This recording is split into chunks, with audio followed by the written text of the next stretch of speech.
Этого мужчину ждала абсолютно неожиданная находка, когда в очередной раз он прогуливался около такого знакомого пустыря у своего дома. Прямо на дорожке он нашел существо неопределенного вида и пола, и потому сразу окрестил его «Оно». Зверек даже не пытался сопротивляться, ведь с трудом передвигался. На теплой руке «Оно» быстро уснуло, поэтому не оставалось ничего другого, как унести этот маленький комочек шерсти к себе домой. «И что мне с ним делать?» — задавал себе вопрос Виктор, ведь даже толком не понимал, кого именно он несет домой. Он предполагал, что это либо ласка, либо какой-то хорек, но наверняка так и не знал. Дома перед мужчиной стояла главная задача — накормить ребенка, пусть даже непонятно какого вида было это существо. Оно попыталось накинуться на кусочки мякоти жареной трески, но у него плохо это получилось. Владельцу все же удалось напоить малыша молоком из пипетки. И буквально через 5 минут оно стало подавать признаки жизни, шатаясь по донышку ведра,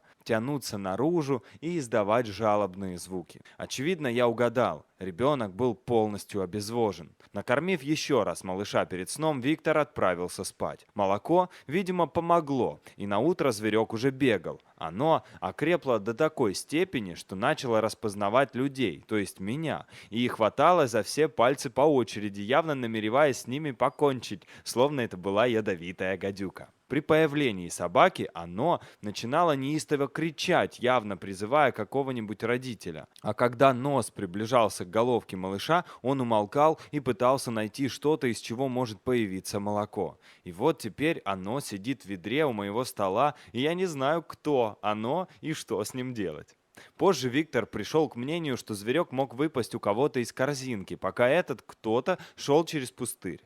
Посему он дал объявление в газету о пропаже. Но тем временем малыш продолжал жить у мужчины дома. Оно не только выжило, но и заметно активизировалось. Кусочек сырой нежирной свинины или куриную грудку величиной с его голову оно съедало без остатка, а потом на полдня впадало в спячку, сворачиваясь в клубок и игнорируя всех и вся. В движении звереныша появилась стремительность и грация. Временным жилищем ему стала 40-литровая эмалированная выворка, на дне которой постарались воспроизвести ландшафт лесостепи средней полосы с домиком в виде коробки из-под какой-то безделушки. Рядом с домиком вкопали в песок поилку, кормушку. Детям очень понравилось животное. Они просто закармливали его из пипетки по очереди, пока оно не засыпало на месте. Одним словом, вся семья привыкла к малышу, который жил у них дома. Постепенно ласка, как определили хозяева вид животного, росла и училась охотиться на мышей. И это было очень кстати в большом частном доме, где мышей полно.